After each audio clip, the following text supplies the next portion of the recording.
नमस्कार।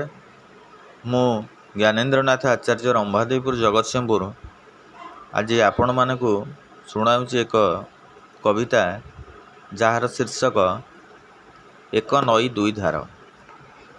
तेबे आसतु शुणा ये कविताटी को। एक नई दुई धार होई बहुची गतिपथ भिन्न देख कहीं धाऊँची।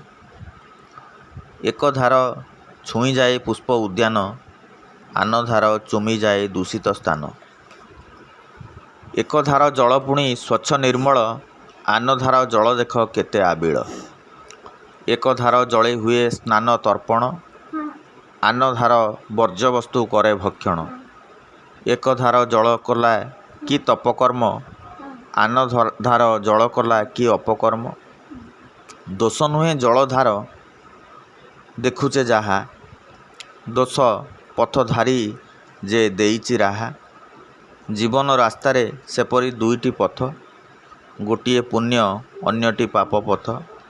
पुण्य पथे मनुष्यर हुए उन्नति पाप पथे पाए से तो नरक गति। पाप पथे पाए से तो नरक गति। नमस्कार। कविताटी किपर लगिला बहुत संख्यार मतामत देवे। या लाइक सब्सक्राइब एवं शेयर करेंगे एतिक निवेदन कर रही। जय जगन्नाथ।